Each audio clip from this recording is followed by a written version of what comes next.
Hello, you wonderful people, and welcome to another episode of Super-Fanta-Fi. This week is show where I talk about TV shows of the supernatural, fantasy, and or science fictional genre. For today's episode, I'm going to talk about Upload, Season 3, Episode 4. A lot of really interesting things went down in this episode, so let's break it down. Well, first and foremost, let's start off with Nathan's side of things, him and Nora. Obviously, we're picking up immediately where Episode 3 left off. Nathan's nose is bleeding. Everyone's panicking. Everyone's freaking out, not knowing what to do about it. And Nathan's like, no, it's not that big of a deal. But for Nora, it's like, yeah, it's just because she doesn't, obviously his nose is bled up to now, which Nora is completely unaware of, but this is the worst it's gotten, which means like this is pretty bad. So she's the one that convinces him like we got to go see Dr. Kapoor, but he doesn't want to do that because for one, he can't go to a normal hospital, but could go to Kapoor. But it's like I don't want anyone to know about me being a download that can cause more red flags and stuff. So Mauricio gives him kind of the hookup to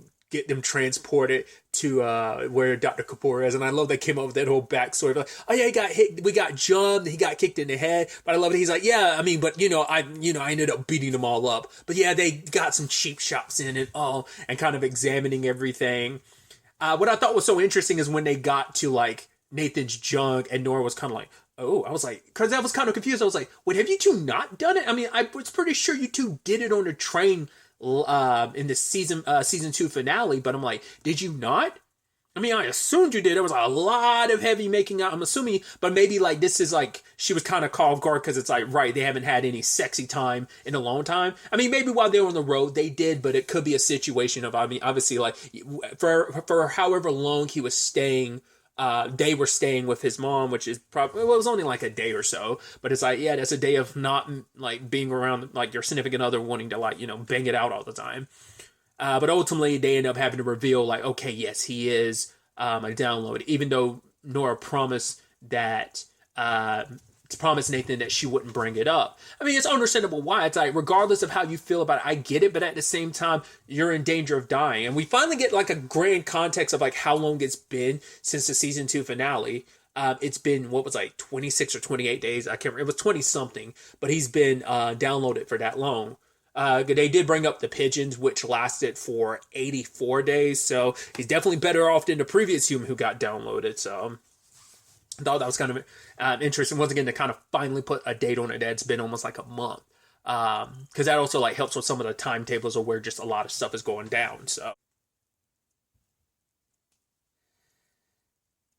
Kapoor doesn't really have any solutions for him. It's just, hey, what you need to do is take these pills that will kind of help mediate some of your symptoms. But if things get worse, you need to like re-download or re-upload immediately. So beyond that, like he couldn't really help stabilize the body situation. So he might have to eventually pull what the billionaires wanted to do, where it's like, okay, when shit gets bad in the real world, upload. When things are better, you download. So Nathan might be in that same path, which obviously this episode started bringing up some complications that didn't go all the way through. We'll get to that in a bit, but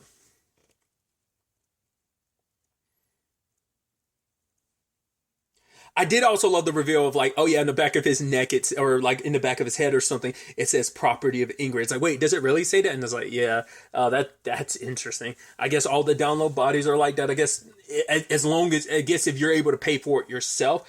I don't know, it had to be specific because it's a third party, in that case, Ingrid, buying the downloaded body and getting it made. So it kind of makes you her property in that regard, which is kind of interesting.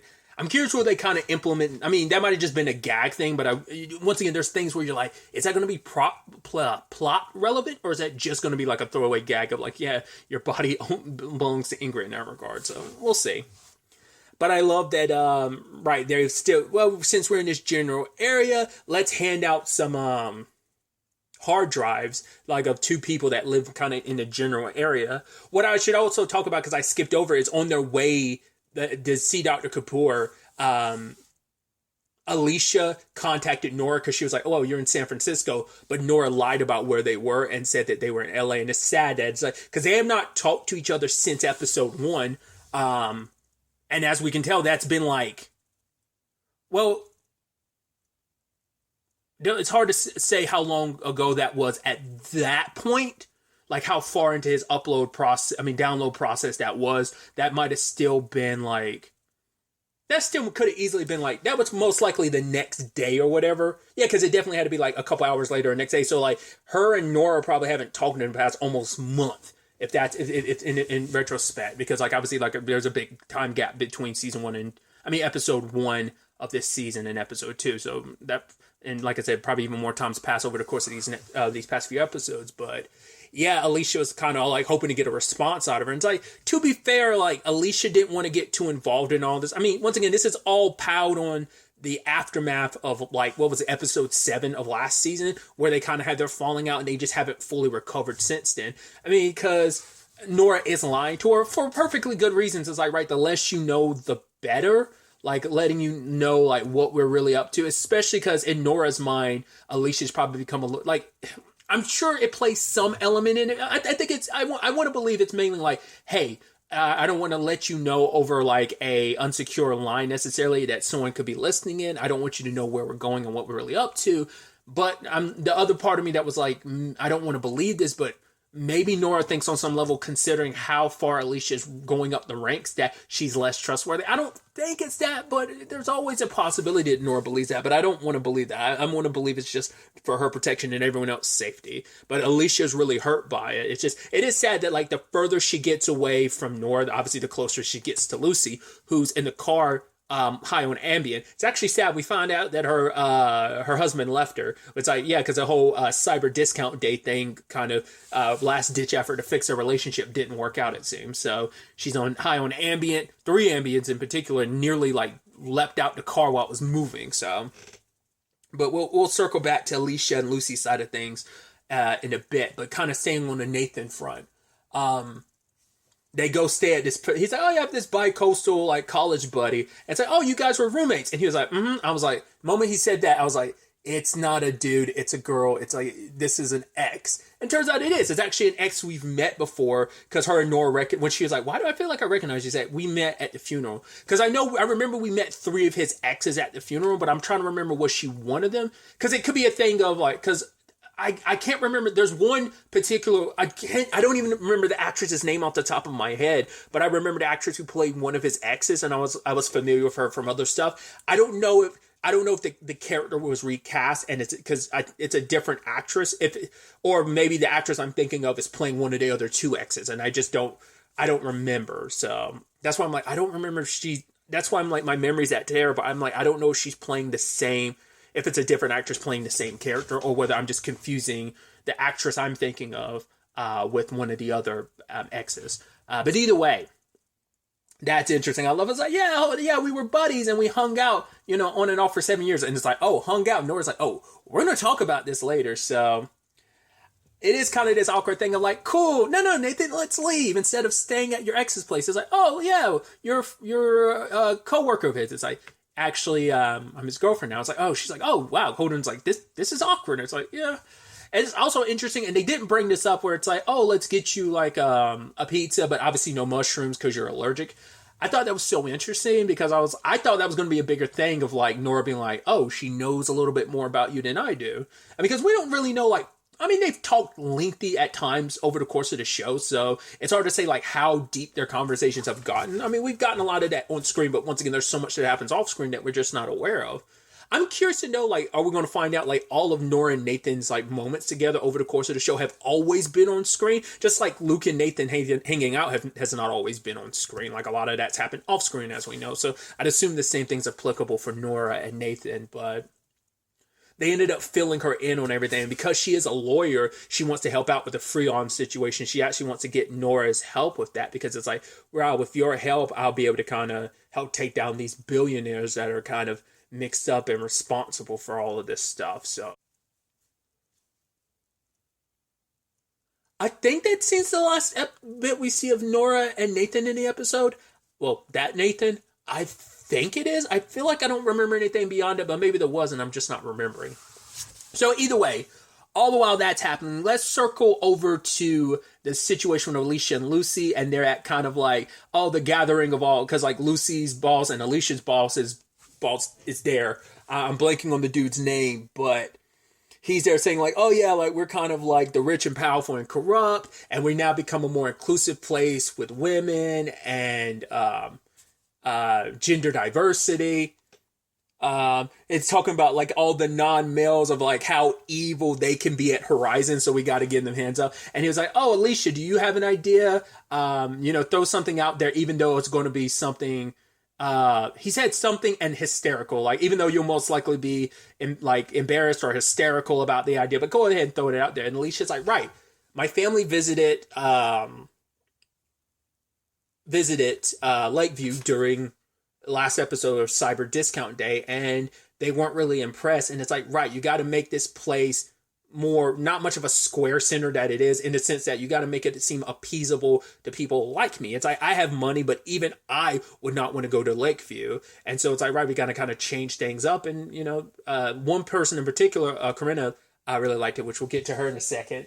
And so at first I almost thought her and Alicia had some history, but it seems like no, it's just like she saw Alicia and probably knows a little bit about Alicia maybe and really resonates with her. But Corinna is like someone of note there. And I love that Lucy is like, "Oh, I have an idea like how we can reach out. Let's branch out their children, make them more excited about death. Like we can make them learn about kind of death before they're even able to read and write or something like that." And even the guy, it's like, "Jesus, Luce, you're a mother." And she's like, "That wasn't my idea. That was Vern's idea." And the guy's like, "Vern." He's like, "Yes, I definitely." It's like, oh, poor Vern's getting thrown under the bus.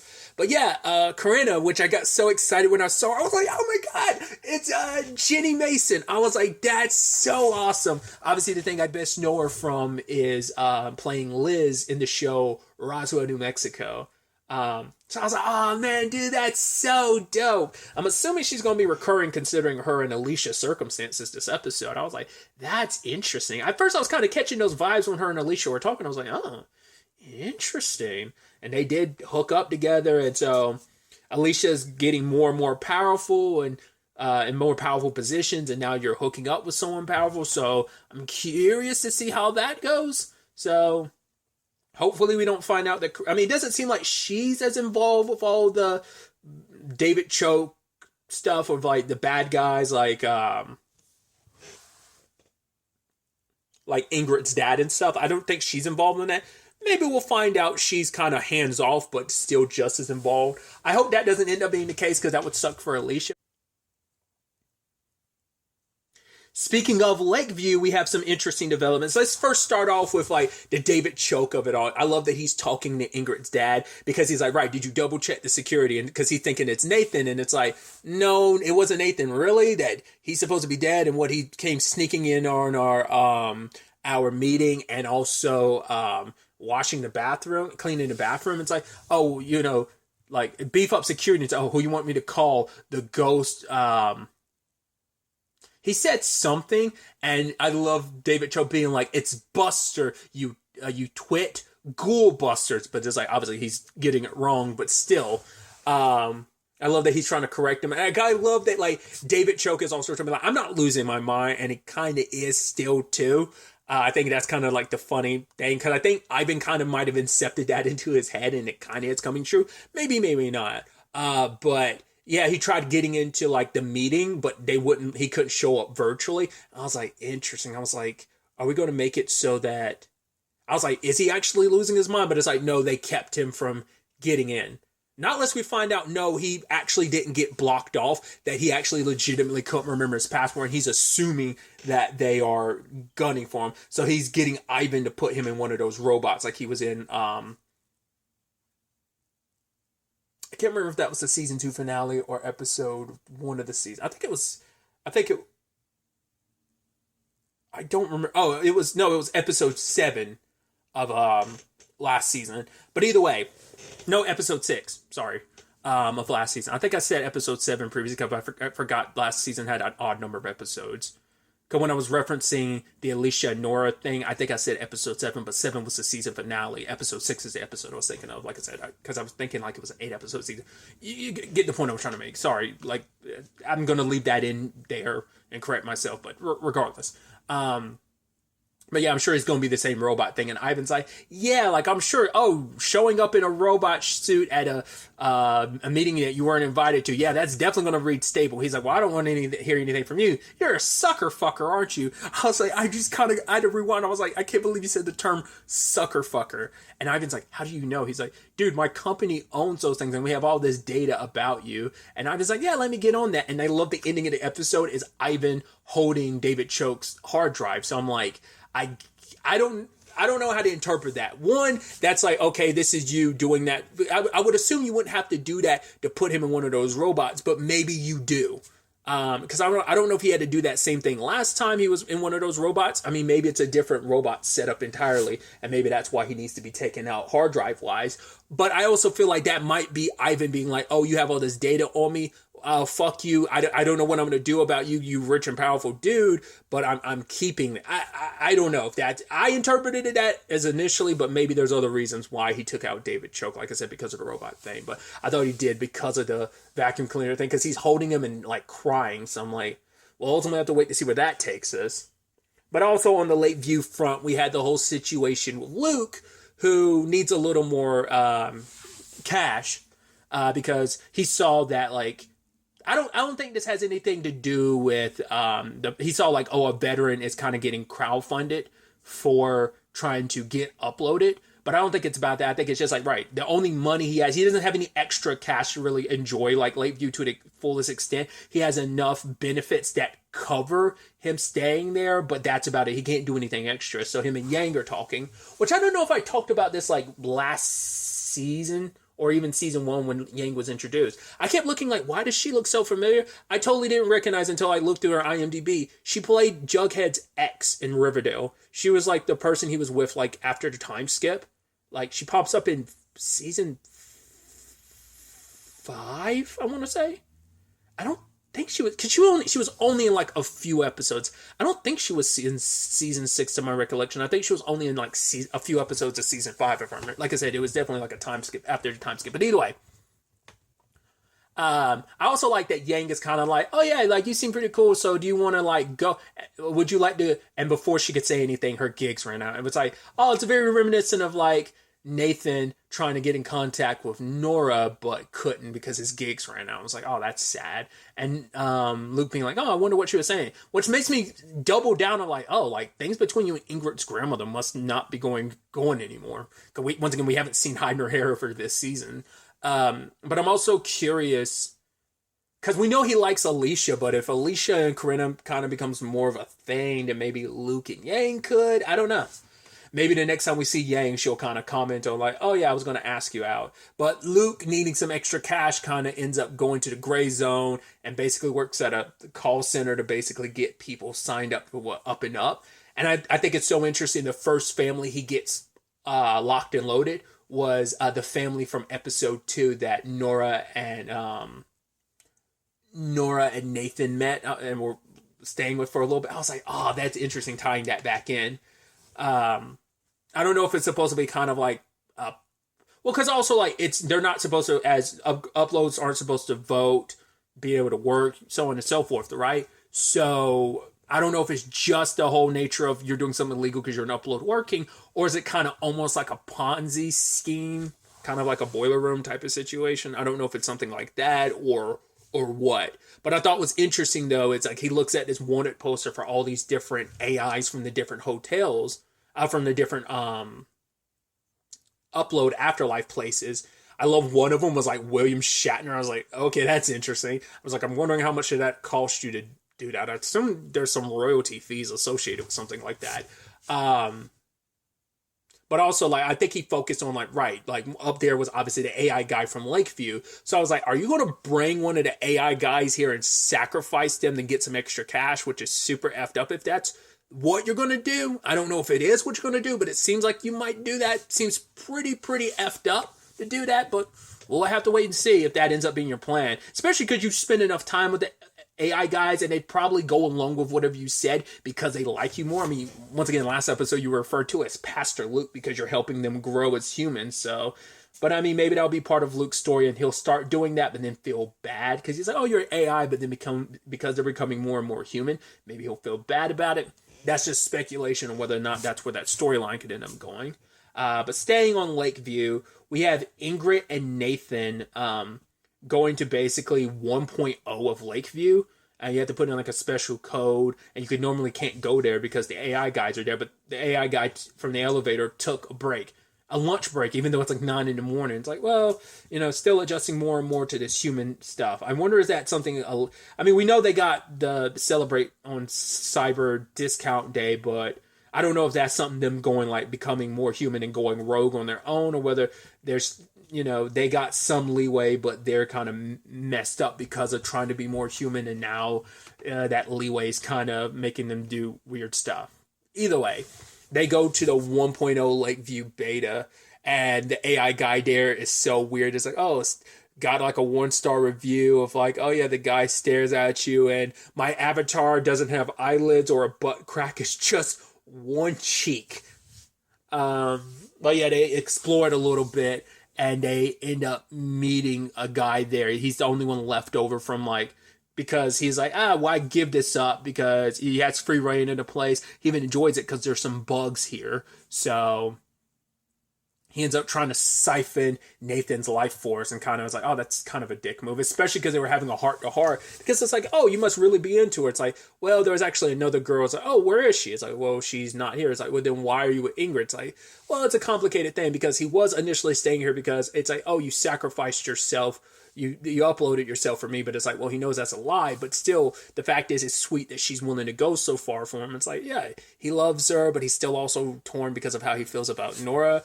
So, and I'm sure it's a good thing Ingrid didn't hear like that you're still even slightly conflicted at all. So, but she does save the day, and I love that she beats the crap out of him more. It's like, why won't he stay down? Babe.